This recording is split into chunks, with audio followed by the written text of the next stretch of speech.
Open. I'm going to go ahead and break down the top 8 for you before we dive right into the matches at hand. We have 2 matches on our camera tables, and the one we're going to be starting with is Caleb Durward against Deshaun Baylock. Caleb's playing Blue-Black Tezzeret, a little bit of a brew of his own design based around Baleful Strix, Planeswalkers, and Soul Lands in conjunction with 6 varieties of Signets. He's got 4 Talisman of Dominance and 2 Dimir Signet to help him try and turn to a Planeswalker against many of his opponents. Deshaun Baylock is playing Omnitel, and what you may not know is in my deck tech earlier with Caleb expressed that he thought Omnitel was probably one of his worst matchups. He just lost to it in the Swiss of the tournament when we did the deck tech, and that loss was actually to Deshaun Baylock. Deshaun 2-0'd him pretty easily with Omniscience Emrakul, just setting it up, taking it down, and Caleb's not super comfortable with the matchup. He thinks that because he's so oriented on tapping out for a Planeswalker, that makes him a lot more vulnerable to show and tell. He needs to do some tricky things like set a Chalice on 3 to really put his opponent in a bind.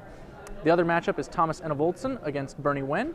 Tomas is playing Death and Taxes, the mono-white aggro deck, and Bernie Wen is playing a Stoneblade deck, and it's a more conventional one than we've become used to, a little less heavy on miracles and counterbalance, just a little more about the actual clubbing your opponent to death with small creatures and equipment. Tomas actually is from Denmark. He flew into Cincinnati from all the way overseas because he's stopping over here before going on to Grand Prix San Jose with another group of Danish friends who all did pretty well in the tournaments this weekend. Tomas is the only one in the top 8.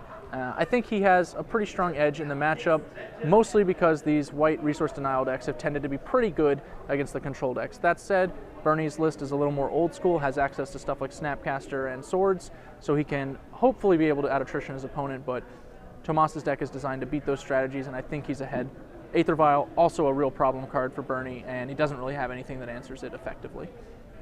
Moving to our off-table matches, we have Joey Andrews against David McDarby. Joey Andrews is playing Rug Delver. David McDarby is playing Blue-Red Delver. Traditionally, Rug Delver is pretty favored in this matchup. Nimble Mongoose can't be killed by anything in the Blue-Red Delver deck. It's just basically an invincible 3/3 that attacks for forever. It doesn't even get blocked very effectively. And Tarmogoyf, pre-board, major problem. Post-board, still a problem, although Submerge is somewhat able to help alleviate it. So Rug Delver definitely has a Game 1 edge. Games 2 and 3, even if the edge diminishes, it usually doesn't diminish by much. I have to give the edge to Joey Andrews. I've been on the Blue-Red Delver side of this matchup, and it's never one I want to face, generally speaking. So Joey Andrews, strong favorite in that match. The other match also features Blue-Red Delver, Andrew Schneider, who has won Legacy Opens playing this precise archetype, and he's playing what I think is probably a pretty favorable matchup for him. I'm a Blue-Green Enchantress player and a Blue-Red Delver player in Legacy, and Chris Anderson is playing Blue-Green Enchantress, the combo build popularized by Gainsay, Andrew Cuneo, on Moto. Chris has taken a number of spins on the archetype for himself. He's got a lot of interesting cards here. I'm not sure how many of them will be especially helpful because Andrew Schneider is packing a lot of burn. He's got the disruptive counterspells, and he has 4 surgical extractions in the sideboard. Those are going to be problematic. This deck really hates to be surgical extracted, and between 4 Snapcaster Mage and 4 surgical extraction, Andrew can do it more times than Chris actually has cards that matter. If he gets his Cloud of Fairies extracted, it's very difficult to win. Cloud and Words of Wind, it's not impossible. Because Andrew has so many surgical extractions, he can actually afford to blow them on Enchantresses without having to concern himself much about which cards are important in the matchup, which cards will keep his opponent from winning in the long game. He can just trust that he'll be able to brainstorm or ponder his way into those surgical extractions when he actually needs them to lock Chris Anderson out of the game. Until then, he can take apart the engine, keep Chris from getting anything going, and Goblin Guide, Grim Lavamancer, Delver Secrets, even Snapcaster Mage, all of these are fine beaters in the interim, and there's not really anything in the Enchantress deck that favorably interacts with them.